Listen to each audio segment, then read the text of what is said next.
Hello, everybody. I just finished recording this, I thought, but for the second time, not with this recording, but with others, I failed to record this. Let me just check that this is recording. Okay, yeah, looks like it is. I actually forgot previously to bring my mic in, so maybe this will be a little better this time. It's always very disappointing when one begins a project, and I was very pleased with the recording I made previously, and then discovers, no, it didn't happen, right? The recording doesn't exist. I went through all of the topics that I had in mind very artfully, and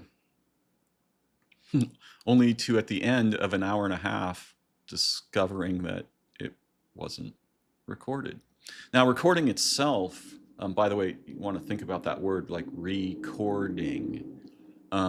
This has to do with the word religion, which comes from the same base roots that we get ligaments from, right? That which joins the features of the body together.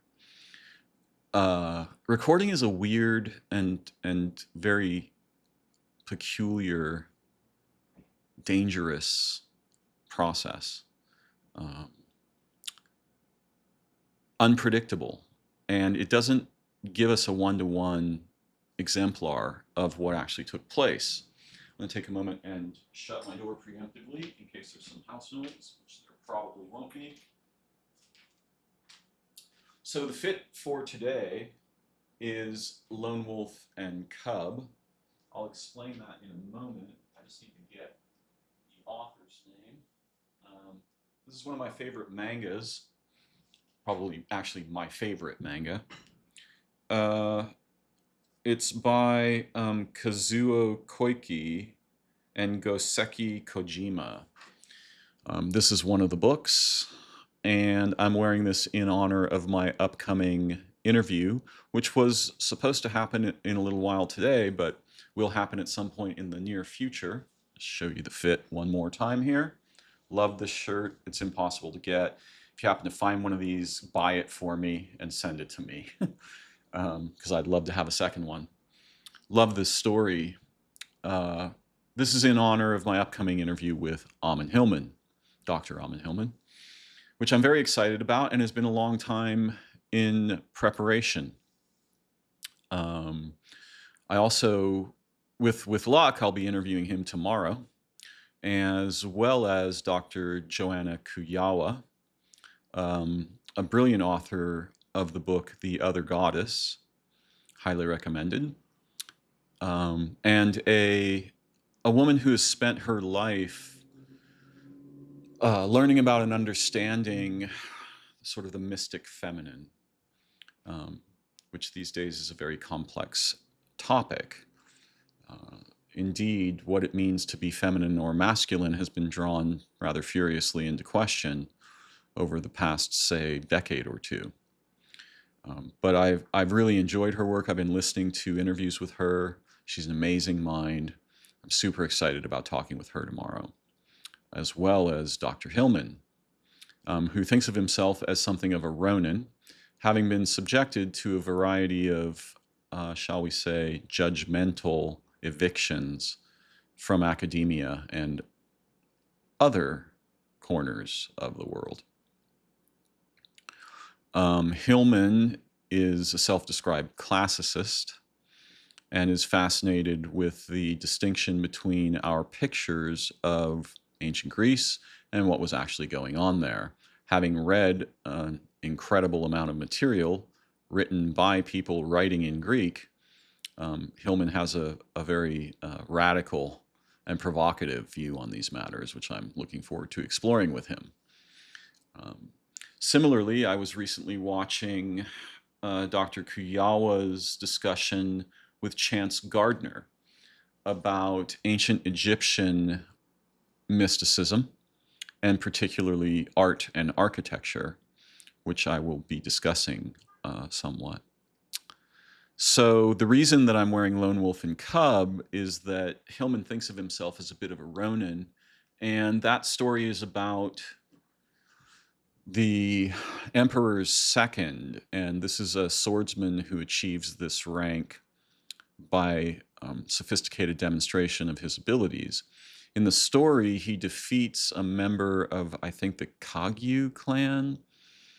These are a clan of assassins and people who employ subterfuge, and they frame him by planting a blasphemous plaque in his temple with the symbol and name of the emperor on it, as if, okay, so what's in that temple are these memorial wooden objects of the people that whose lives he took for the sake of the emperor, because his job is to preside over harakiri or seppuku, self-execution, and in order to limit the amount of suffering by the person having been directed to do this by the emperor, the second holds their sword at the ready, and as they begin the process, beheads them.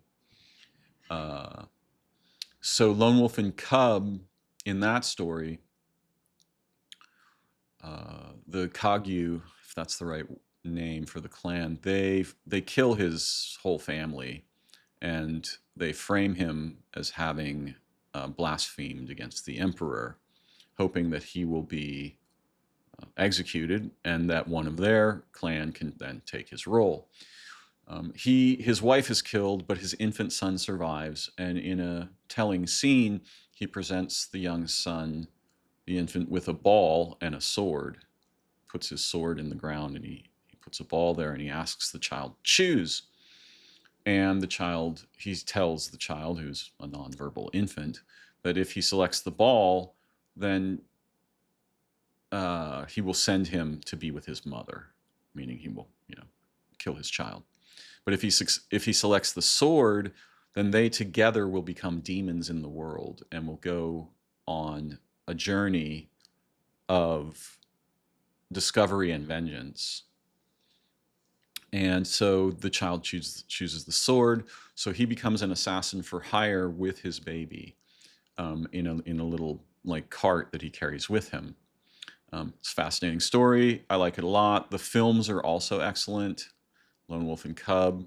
So that's the fit for today. I'm also wearing my Reddit hat from my dear friend Mike Rezel. So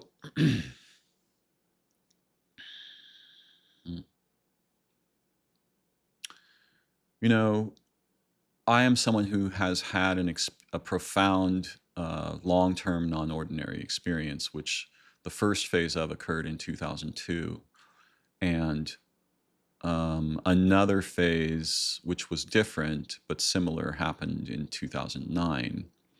And during that experience, I had another intelligence with my mind that was capable of structuring it as it pleased, as if the same way that I can use my hand, it could use my mind, except far more profoundly. And that resulted in a broad array of non-ordinary senses. I introduced this concept not to tell that story here, but because during that experience, it was as if I had always had 12 different kinds of eyes that could see histories and futures and into the structure of living beings and their lifespans, as if the world had always been this sort of living being that is a kind of a book that can be read by these eyes, without which it's mostly invisible. And so, for example, if I chose to, I could look at someone and know their name and where they were born and their parents' names, and if they'd been injured when they were children or had illnesses, where they would die, all kinds of astonishing things that prior to that would certainly have seemed impossible to me. I could imagine that other humans might have such abilities or experience, but I'd never had anything like that myself. And I mention this because one of the things that was highlighted to me were histories of the development of human cognition and the development of life on other worlds and the dangers to this world and all of these kinds of things. But an early topic was this sort of concept of one foot, which the intelligence used to tell me stories about how life came to Earth. And these stories were not necessarily true. A vast portion of the domain of insight has little to do with what is true or not. And when we become very concerned with what is true or not, the field of our capacity for understanding is radically limited. And much of insight has little to do with what is true. What it has to do with is what helps you to see more profoundly, to gain understanding and awareness, and to relate intelligently, not just in the sense of rationality, intelligently in the sense of the spirit of insight, right? And so, we are often, especially as males, we are trained to dismiss that which we can determine is not true. Particularly should it come from the mouths of our lovers. But that's wildly unfortunate because, again, although if you're talking about something very simple, for example, is the water boiling or not a problem, right? It's either boiling or not. It could be very hot and not be boiling. It could be cold and not be boiling. So for simple pragmatic concerns in the layer of our awareness with which representational cognition is concerned, that stuff works pretty well. For most of the rest of things, like understanding existence or what light is up to or the nature of time or relating intimately with our capacities for experience and so on, that stuff doesn't work so great. It's not basically either true. The simple fact of the binary of truth or false is deceptively unuseful there. And we humans have been trained to transfer the expectation of the continuity and solidity of objects onto features of cognition. This is wildly unfortunate. It blinds us to much of the capacities of our awareness, intelligence, our innate transsentience, right? More than merely sentient, which is natural to human beings and probably to all other creatures. So yeah, early on, this 1 foot thing is going to become central later. It was something that one of my son's friends, Nish, was discussing in his in a recent recording that he made about nagas and snakes. He's an incredibly sophisticated and well-educated mind in terms of mysticism, religious traditions, and particularly Shaivism and Hinduism, which Dr. Kujawa has also had a long involvement with. This 1 foot thing was primarily, it primarily highlighted amoebas and snakes, right? When it was discussing this principle of 1 footness. And this turns out to be relevant to some of the discussion that occurred between Dr. Kujawa and Chance Gardner. I strongly recommend you watch the video that they made together. And Chance's work is brilliantly heartful, intelligent, and amazing. So one of the things that I want to talk about here is something that I talk about a lot, which is how our innate capacities for intimacy, the thing that what we call knowledge is actually a tokenized reductive version of wonder, awe, imagination, discovery, curiosity, play, and not just like discovery isn't merely determining what is the case. When I learn, I am transformed and the field of available liberties to me expands, right? Unless what I'm learning is the kind of thing that shuts that down. And much of representational cognition is just that way. The experience that I had in 2002, which I often use the word toy maker to refer to, and I'm not intending to talk a lot about that today, but one of the things, I basically asked a very simple question early on in that relationship, which was, what happened to my people, right? How do we get this messed up? Why are we like this? And the answers don't have to do with what we would usually like to think. It's not selfishness and greed.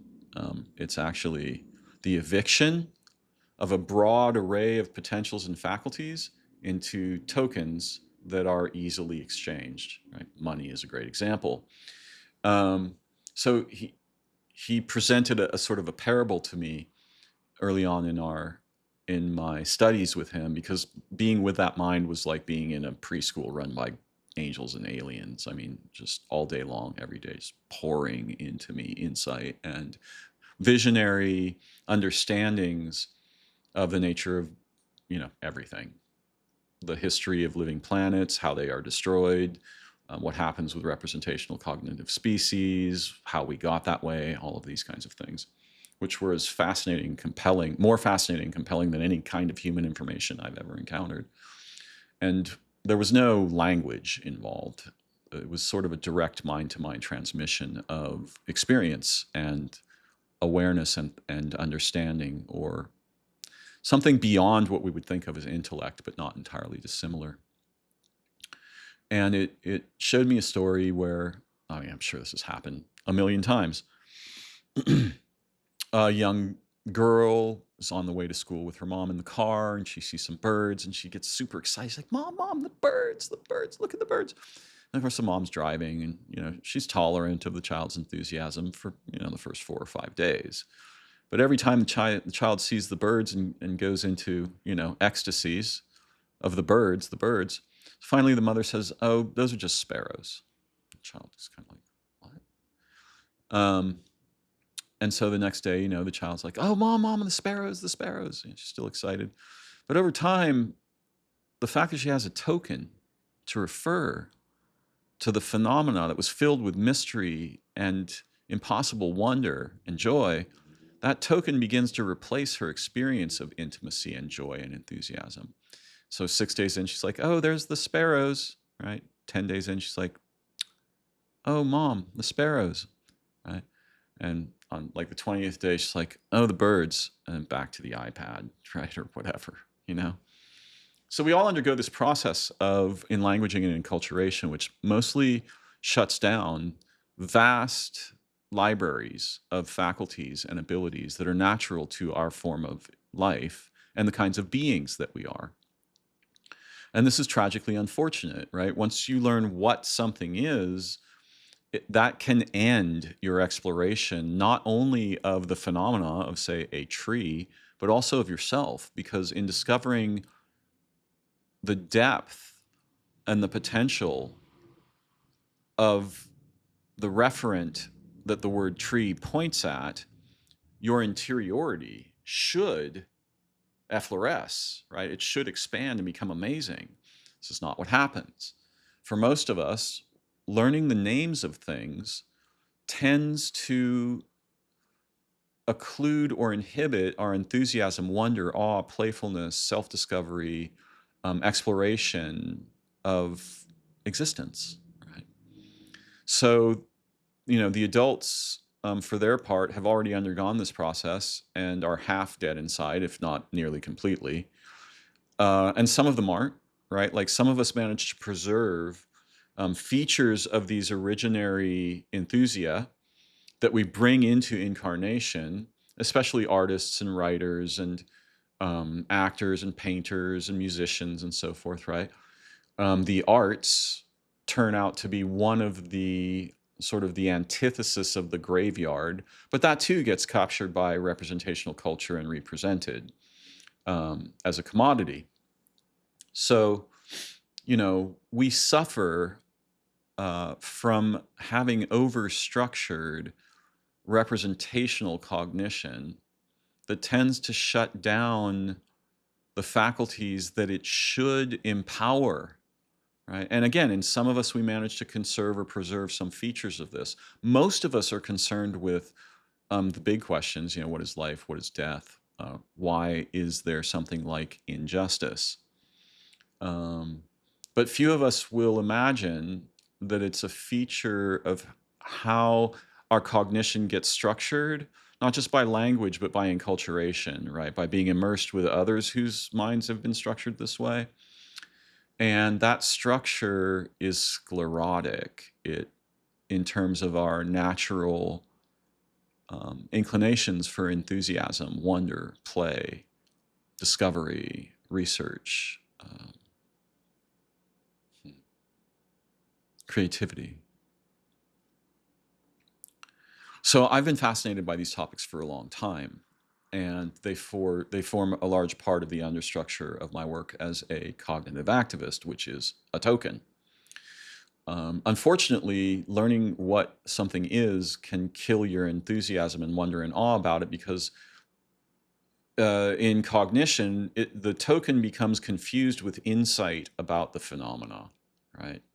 And insight about the phenomena only arises through a process of intimacy. And we have this other stuff that's kind of dead inside that we call knowledge, but that kind of knowledge is more like the wrapping paper of a candy bar that we never get to taste because it's parts based, it's clinical, it's tokenized. It is the produce of the RepCog layer in human history, thought, and behavior. And that produce is mostly blinding. If understanding the name of something were the same as knowing what it is, we would know what the sun is, or what birth is, or what death is, or what dreaming is, or what love is about, or all of those things. If you look very carefully at human knowledge, what you're going to discover is something very shocking. There is not even one person who knows what anything is. What we have are words and explanations. That means to cut and flatten. That explain, it means to make a graph, right? A flattening. And it's very compelling to be able to know the words of things. When I was younger, often if someone would ask me if I knew the work of a writer or something, if I knew their name, I would say, "Oh yeah, yeah, sure." If I knew the word for something, I presented as if I understood in a deep way what that word pointed toward, and that was me being arrogant or kind of peacocking, which is something young men are really good at. Eventually, though, I realized if I don't know, it was much wiser for me to declare that I don't know anything, or even, well, I've heard that word or I've heard that name, but fill me in. In traditional Blackfoot culture, according to my friend Ryan Firstdiver, um, he has told me that it's considered both rude and arrogant to claim to know. For example, one of the important cultural stories or creation narratives. And so if someone asks you, do you know the story of Scarface? You always say no. Or at least you will not affirm that you know it. Because if you do, a bunch of stuff happens immediately. The first is that you appear to be kind of a know-it-all. Oh, you know everything already, right? And the second is you will deprive yourself of everything you might have learned in a retelling. You are a new person right here, right now, with another being who has some knowledge and is offering to share it. It's kind of like, imagine if you went to a dinner party and someone said, which was carefully prepared by someone you love, and they said, "Oh, try this," and you're like, "No, I've had food before." Right? See, that's the problem with representational cognition. There's an aspect of cognition that seems to want to pretend to know a thing without having any actual experience of it, or very little knowledge, right?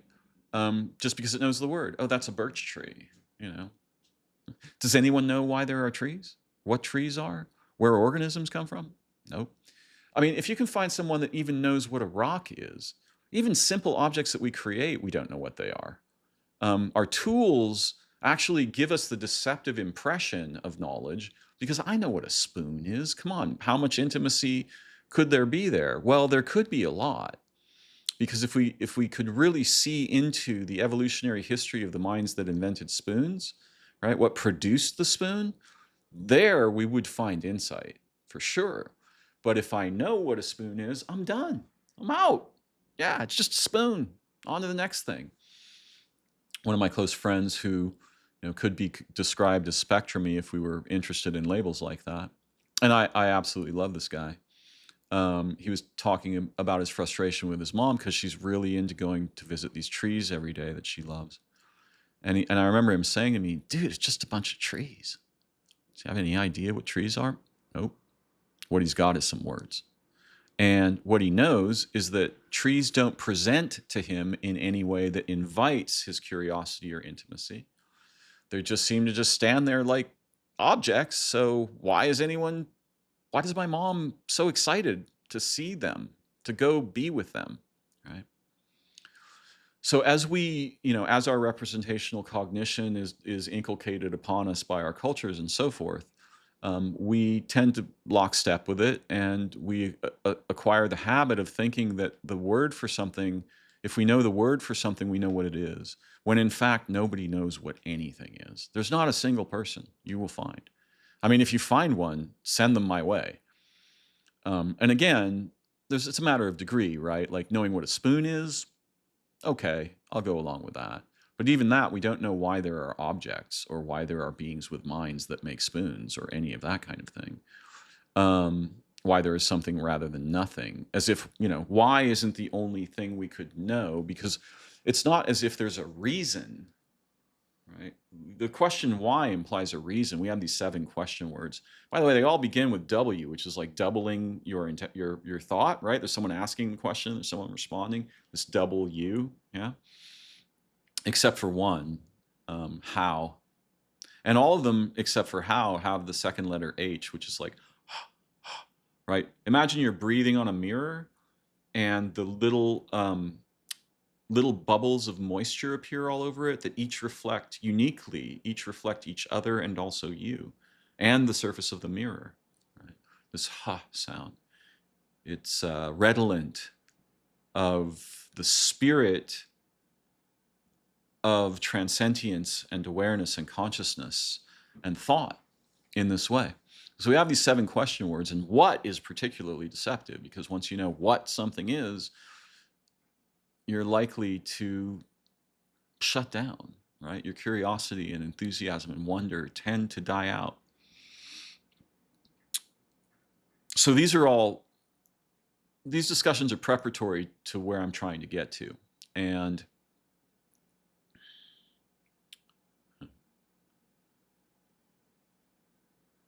in fact, it's not necessarily that there's a reason or a purpose for existence. Imagine that without physical beings like us,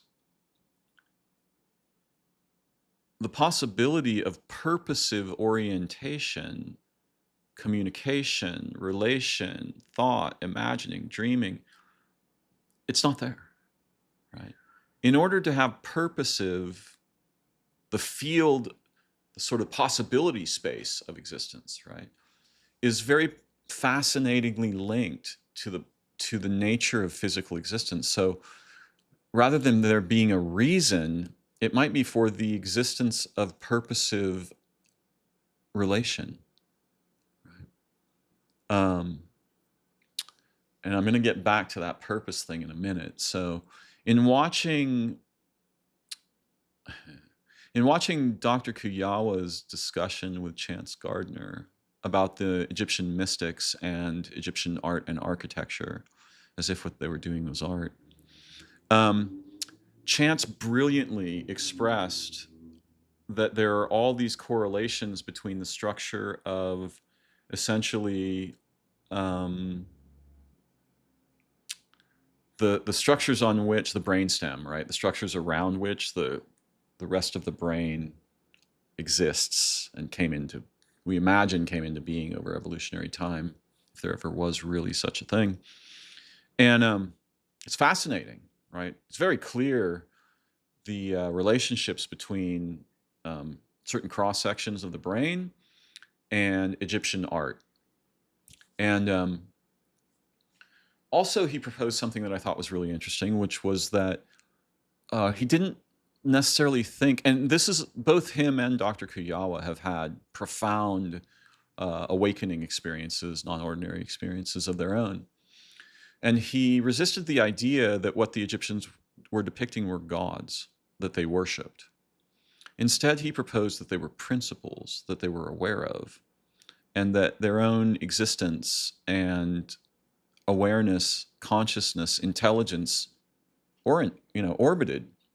And I think this is a very important idea, because imagine that you were a god or an angel or something, right? Or just imagine that you're a person. Do you want to be worshipped?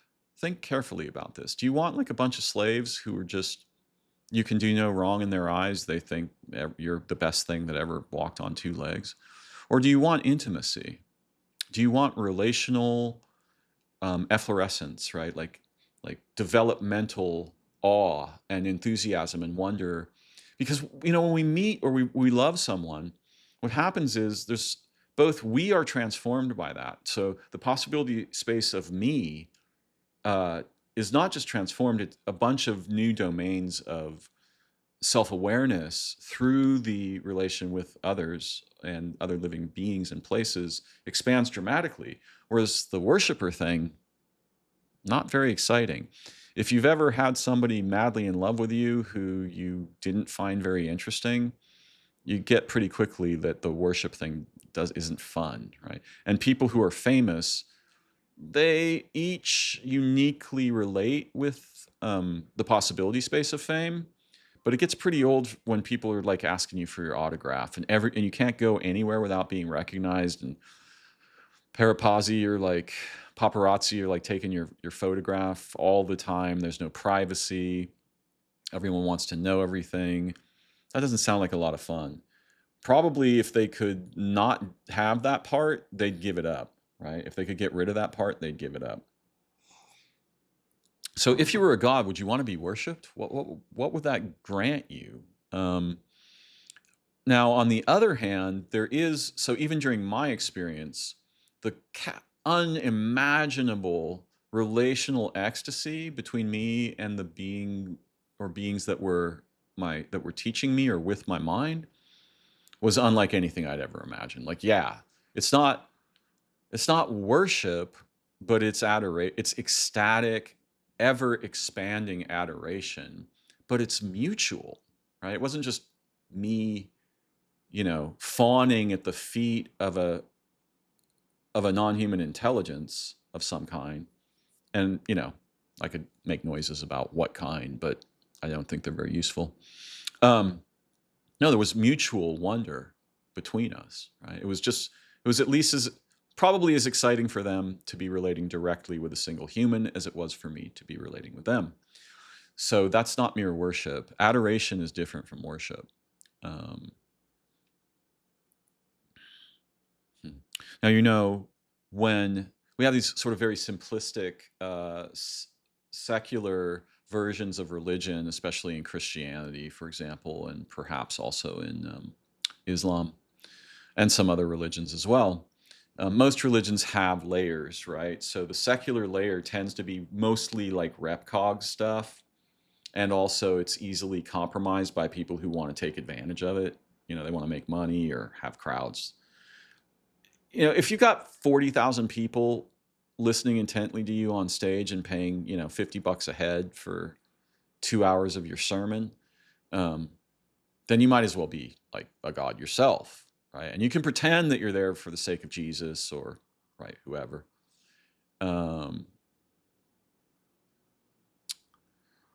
In fact, you're probably not, right?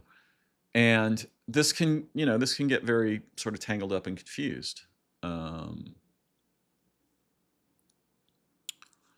So my point is that in religions there are layers, and as you get down toward the monastic layer, that their impressions and experience and what they will have to say about divine beings and God and so forth is radically different from what you'll see on the surface.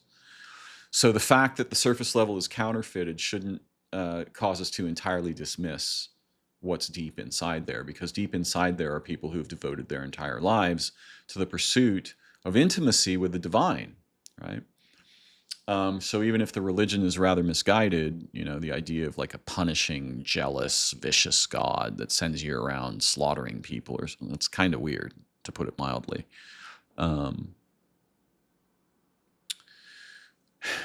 I just want to highlight the fact that this is very similar to how our minds work, right? Superficially, you got the tokens. Ah, it's just a tree. Get a little bit deeper, you can learn the biology of the tree and where it lives and other things more or less analytical about it. A little deeper, you start to ask, like, why are there trees? And maybe you would even ask some trees, like, who are your people? Can you talk to me? Can you teach me? Deeper than that, you might encounter intelligences capable of elucidating features of the nature of existence and origin and its relationship with physical reality and so forth. Deeper than that, you might have the obliteration of representational cognition and the ecstatic, catastrophic presence of insight without subject or object. Right? So, we humans are mostly blinded by RepCog. It's really dangerous stuff. It's very useful in the representational layer of human behavior and culture. It'd be hard for you to get along without that there if you wanted to participate in that. Many of us don't, right? We don't want to have to pay rent or drive cars or any of that, like have a bank account or any of that stuff, right? That's mostly misery for millions of human beings. But it seems to be necessary because where are you going to get food, right? Medicine, how do you get medical care, dental care, insurance, all these things. Yeah. But for most of human history, there weren't any things like that. There were healers, probably. So it can be deceptive, and we moderns are even more confused because we live in the era when representations have become like the swarming morass of images and sounds and media and so forth, so that we could, I think we're taking like 12 billion photographs of food per day. And that's so ironic because those photographs cost beings to make. Okay, the food costs beings to make. Beings have to die for the food to be made. And I don't think people realize that if you just keep taking photographs of food, pretty soon the upkeep of that library of hundreds of billions of photographs of food will become so severe that there won't be any food, right? Like what happens with representations is that intimacy and living beings die to produce them. And as they are manufactured by the millions, I mean, we now, it was difficult perhaps 50 years ago to make swarming piles of photographs. But now I think we're taking something like, I don't know, 3 to 5 billion photographs an hour, something like that. And those, require electricity to sustain them in computers and hard drives, and they have to be backed up, and they're transmitted, and they're modified, and they're fed to LLMs to train them, and so forth, right? So we've got like the opposite of food. And it's hard to understand what the opposite of food is, but it's something that makes it less and less likely for you to get fed and your children over time. And we live on a living planet, so there's this vast history behind us of beings. And those beings, mothers and fathers and children and brothers and sisters and companions and enemies and so forth, they had urgent desires for justice, not in the sense of vengeance, in the sense of the correct balancing of priorities, right? They had a desire for the developmental liberation of their children and their ancestors. And they lived toward that desire wherever they weren't completely compromised by, some structured idea, tyrant or society, quote unquote. And so it's very important to understand this because we are the living moment of that vast library of beings. And if we do something very ignorant or unjust, and if we trivialize existence, then not merely are we not fulfilling their dreams, we're kind of taking a crap in their hand, right? And we may not be doing that intentionally or consciously, but neither are we doing the other possibility, which is to do something so beautiful, creative, human, and intelligent that it fulfills the dreams of our ancestors, and the possibilities of our future children, and all the beings who ever lived here, not just the humans. The humans are floating on myriads of beings that pay a very high price for the existence of the humans. What are we giving back, right? So it's really important to understand that our fascination with representations is extremely dangerous, and it leads us into all kinds of misbehavior, which superficially might not look quite as malignant as it actually is underneath. And it behooves us not to just mourn that, but to become aware of it and remind each other of this together, so that we and our children have the opportunity to both see through it and to do something else, right? When we come together. And to come together for the purpose of doing something better, remembering our nature, our origin, the sky, our ancestors, and so on. So when I was watching Dr. Kujawa's discussion with Chance Gardner, who's just a brilliant soul, you can see what a heartful, amazing spirit that guy is. And he has the most astonishing visuals of the correspondences between different sort of cross sections of the brain, different features of Egyptian art. He shows the brain stem and how it has one foot. And there's lots of art, not just from Egypt, but other cultures that seem to have this single-footed aspect. And then how the pituitary gland and the thyroid and the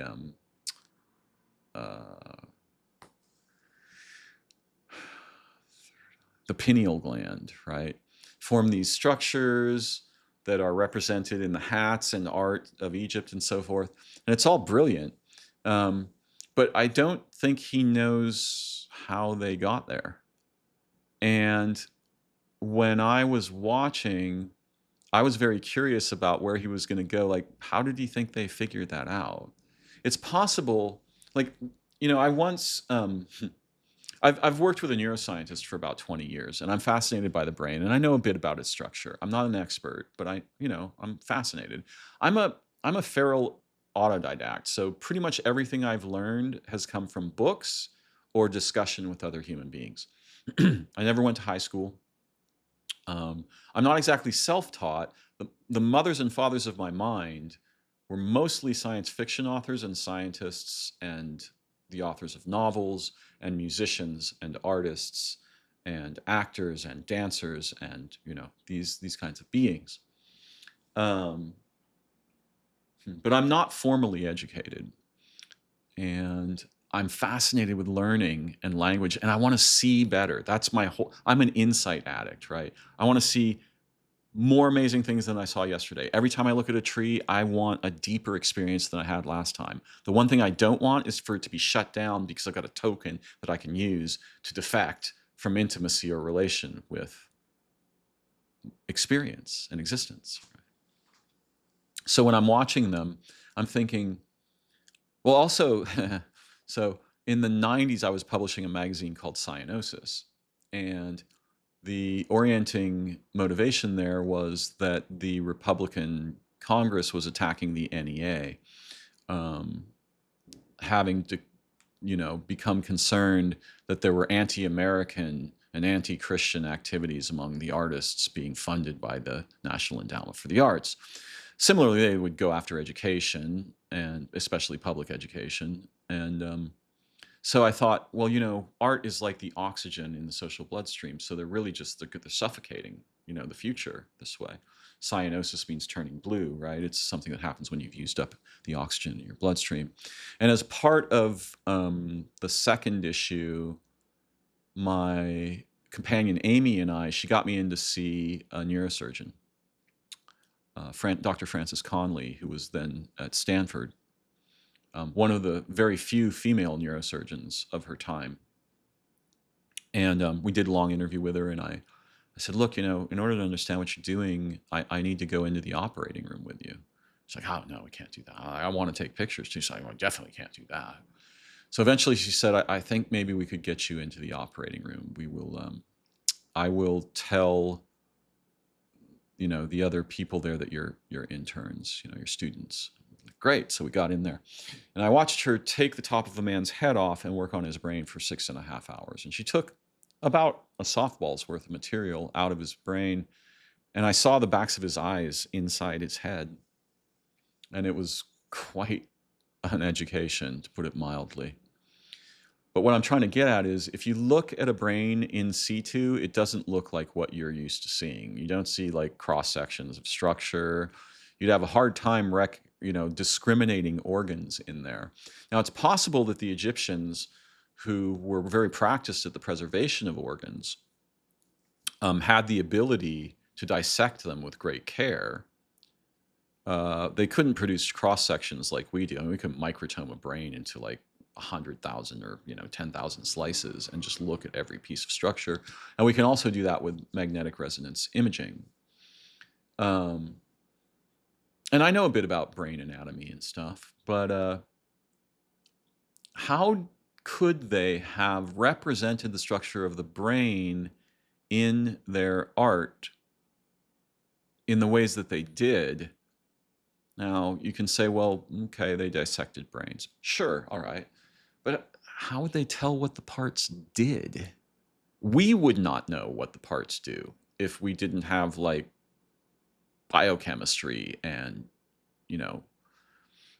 electrical devices, neurology, and so forth, with which we could measure electrical activity and trace out nerve systems and all of this kind of stuff, which you need microscopes for, at the very least.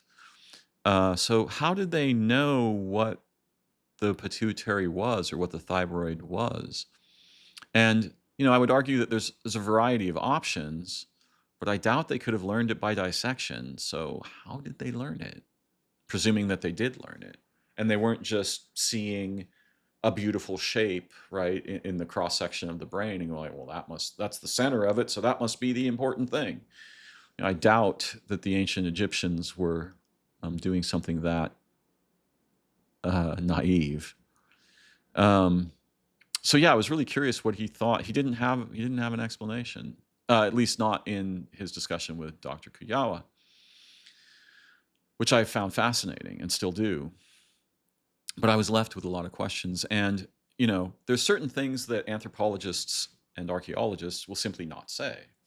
Right? And one of them is, I haven't seen a single one of them saying something like, well, there were non-human intelligences in contact with these ancient peoples. They had a direct experience of them moment to moment, or even the intimate experiences of more than human intelligences were an aspect of their experience of awareness moment to moment, which to me, having had such an experience myself, seems not merely likely, but almost certain.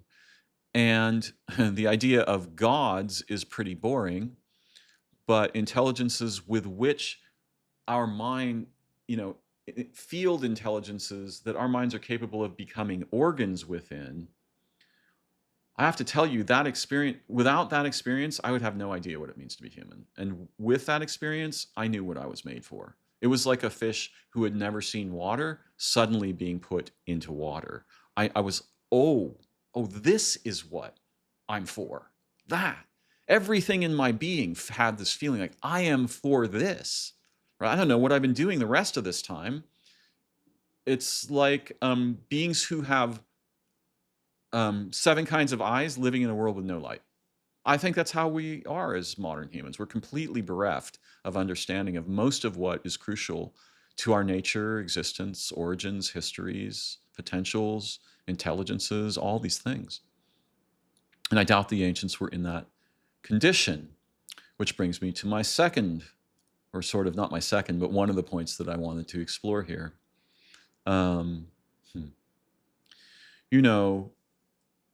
Our science is deceptive in a variety of ways. I mean, there's a lot of features of science that are terrible.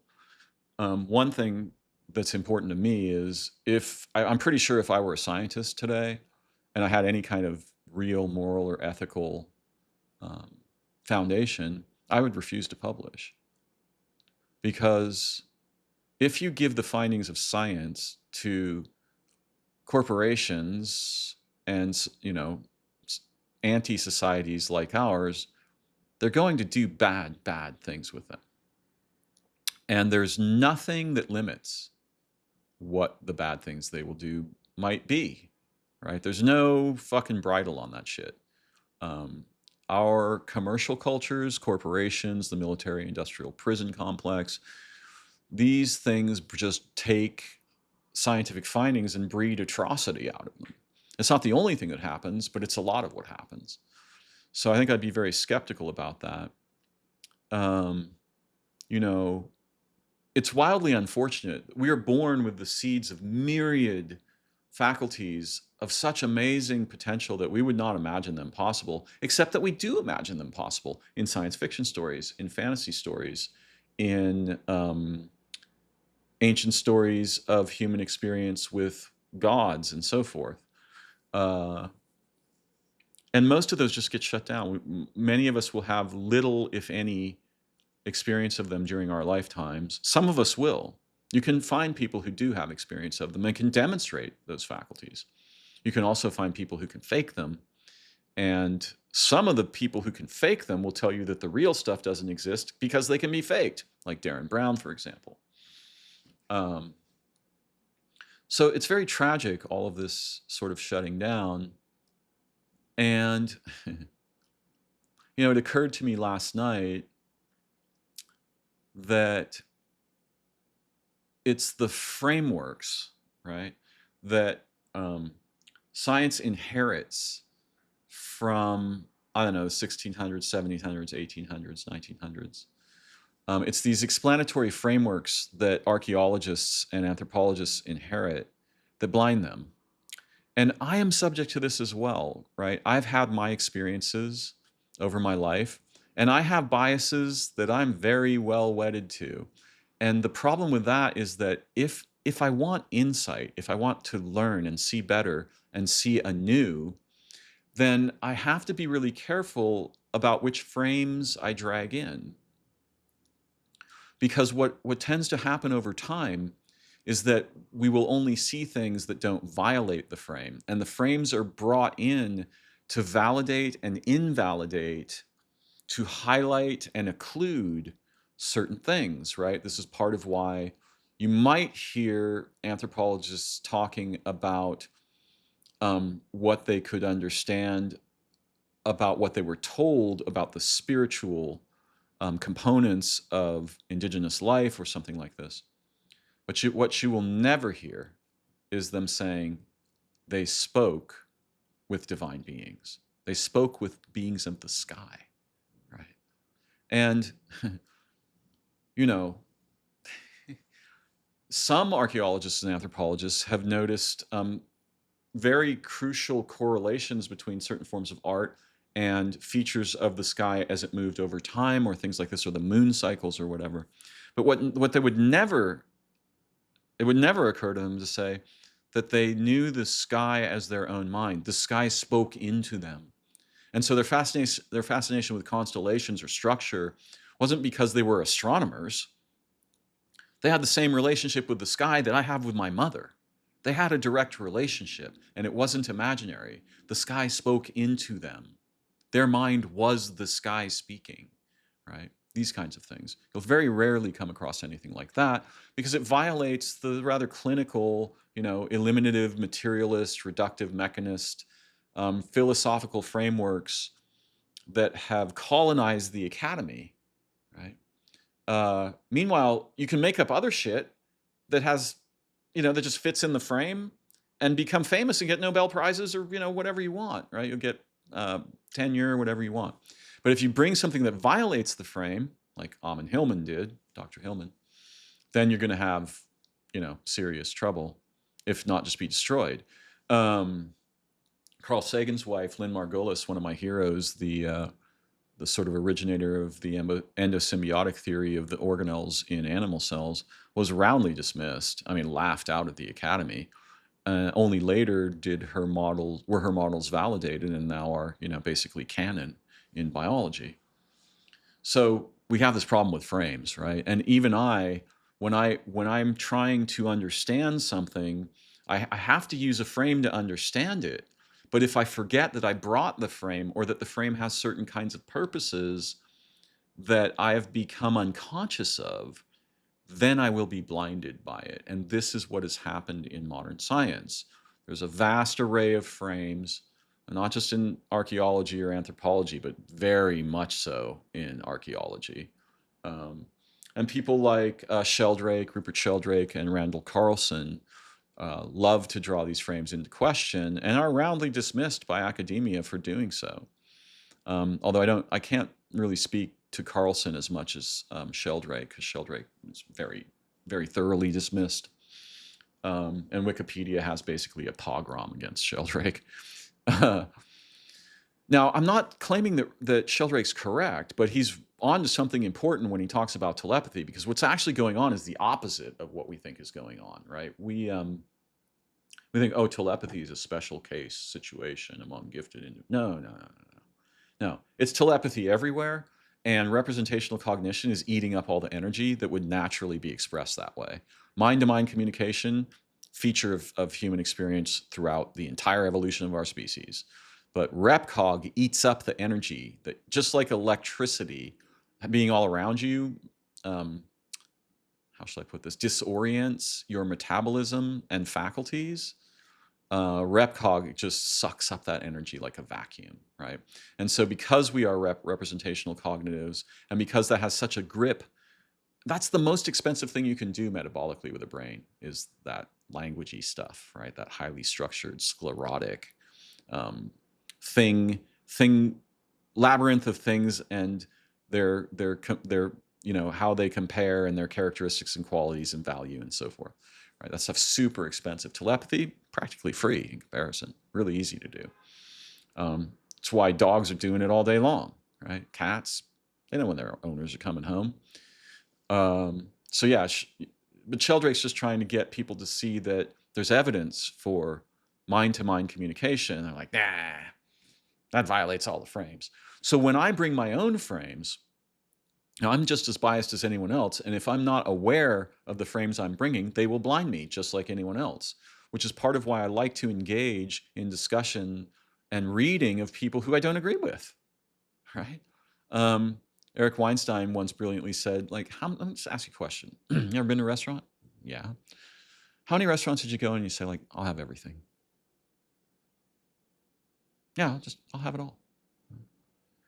I mean, if I only read the humans with which I entirely agreed, there'd be a lot less reading going on. I mean, there are kinds of humans with which I don't have to disagree, right? The writers of novels and science fiction authors and things like this. And science fiction authors were my teachers. And I hoped one day to have a mind similar to theirs. Thankfully, I somehow managed to become science fiction instead of just read it. But yeah, my own biases are just as blinding as anyone else's. And so I want to read people with whom I disagree. One of the most recent examples of that was the guy who wrote Humankind. Yeah, boy, I disagreed with him a lot. Can't recall his name at the moment. Maybe it'll come to me. Not that important. So my point is, often my insight arises by wrestling with disagreements in other people whose intelligence I'm fascinated by and who I learn from, but I have wild disagreements with them. Even Alfred Korzybski, one of the most brilliant mentors I've ever encountered, the developer of non-Aristotelian logic, who wrote Science and Sanity, brilliant and half insane Polish spy, then mathematician. There's tons of stuff in Science and Sanity I disagree with. His views about morals, and so one of the things he said that I wildly disagree with is people who break the law should just become the experimental subjects for scientists. They've given up their right to be human. It's like, what? What? Are you batshit insane? There's things I disagree with in one of my favorite books by Julian Jaynes, The Origins of Consciousness and the Breakdown of the Bicameral Mind. I love reading Jaynes. I have an exciting time every time I reread that book.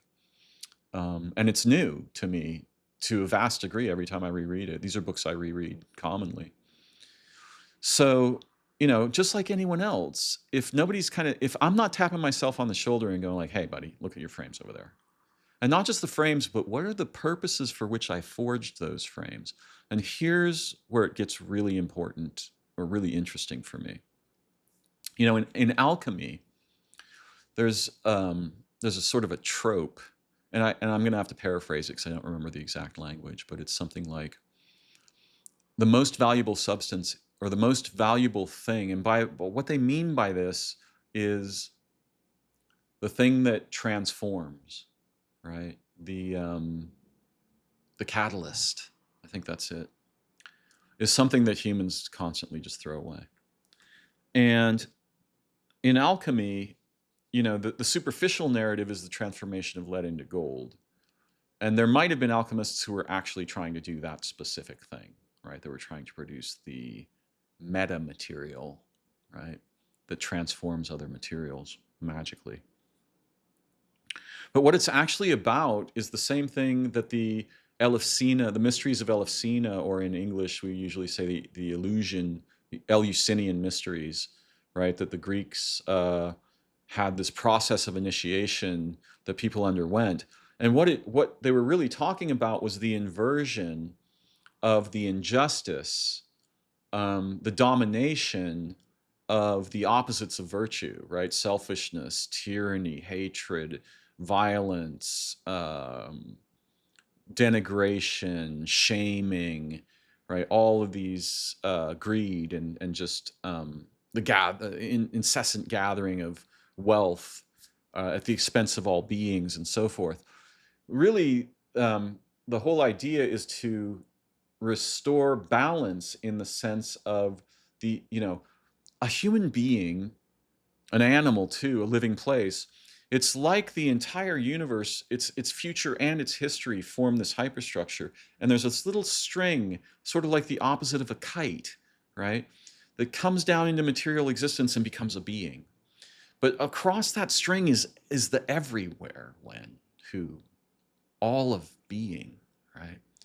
And so it's that chorus of insight and love and wonder and virtue that should be in the place of the orienting awareness.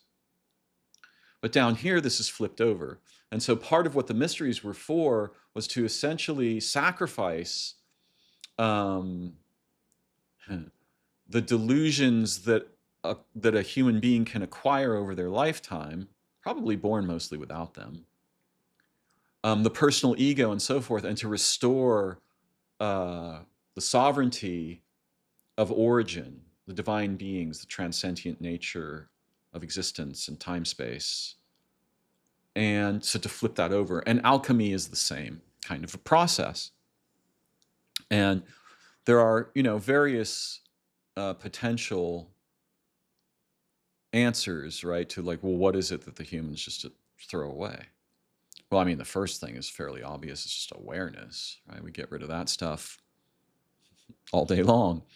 Some of us, some of the time. But one of the possible answers is shit. Not too many people go around collecting shit.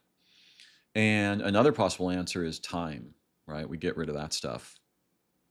At least we don't see its value until we realize the incipience of our mortality. Then we start to pay attention to the value of time. But there's a third thing, and I'm not claiming the alchemists were necessarily aware of this, though people who meditate and people who are spiritually oriented or are seeking deep awareness and understanding are aware of this, if not consciously, subconsciously. And this is the awareness of purpose. And what you will discover is that if you pay careful attention to this purpose, right? What's the purpose that for which I forged the interpretive frame that I bring to my thought, exploration, awareness, creativity, all these things, right? What is the purpose? And when you watch people speak, like if you're a therapist or you're somebody who is an analyst or you are an interrogator, right? Then you will pay very close attention to the purpose that gives rise to communications acts.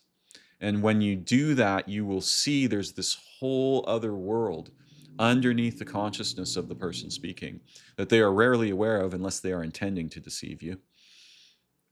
And that will give you insight into a vast and otherwise invisible universe inside this person, which they themselves are usually unaware of unless they are particularly deeply a self-exploring kind of person. And so it's very important, this awareness of purpose. And if you learn to pay attention to what the actual purpose is that's generating the person's speech, you're going to see all kinds of crazy stuff that you probably weren't expecting. And some of it's egoic, and some of it is the presentation, the assertion of truth or value or rightness or so forth as a response to an actual insecurity in the person, right? People don't go around declaring facts unless they're mighty insecure.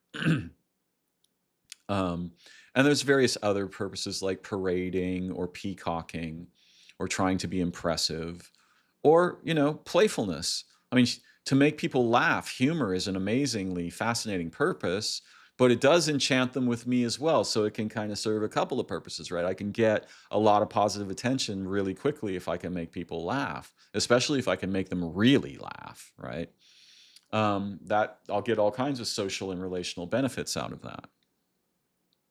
So, one of my purposes here, and by the way, there are layers of purpose. The superficial ones tend to be fairly obvious, but just a couple layers below that is some astonishing things that we would discover about ourselves if we would carefully look into, why am I saying what I am saying? Why am I doing what I'm doing?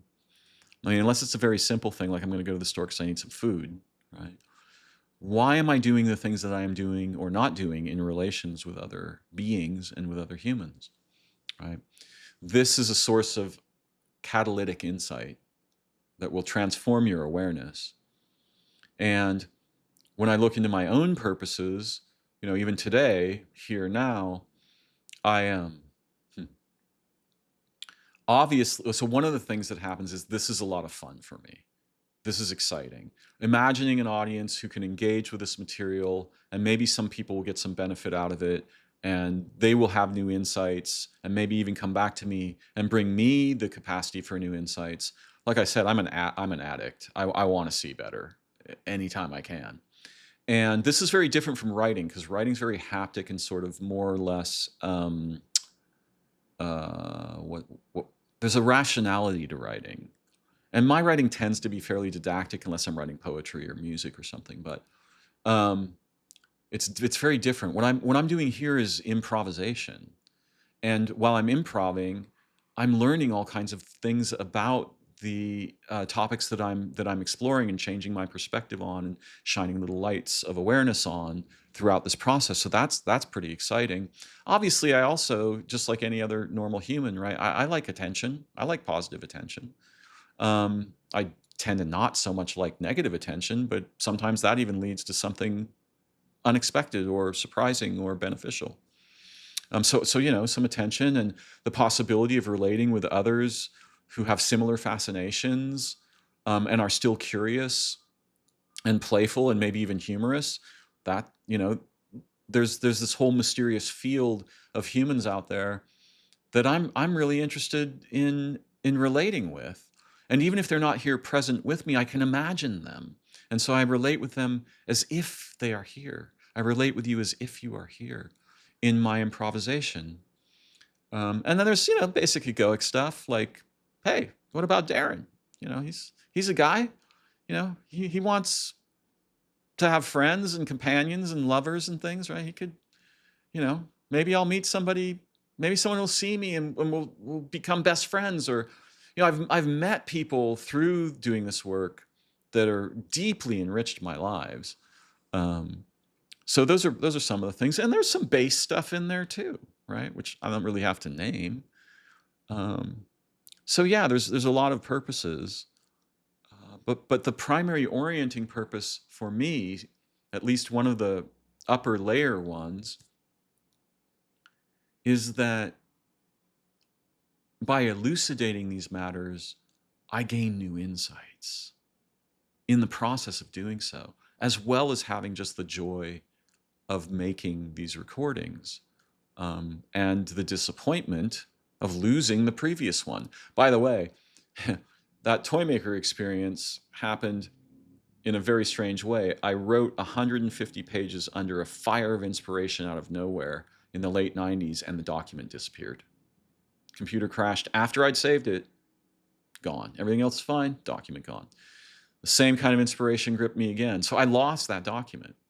Same kind of inspiration gripped me again in March of 2002. And while writing that thing, a being showed up in my mind and just started teaching me.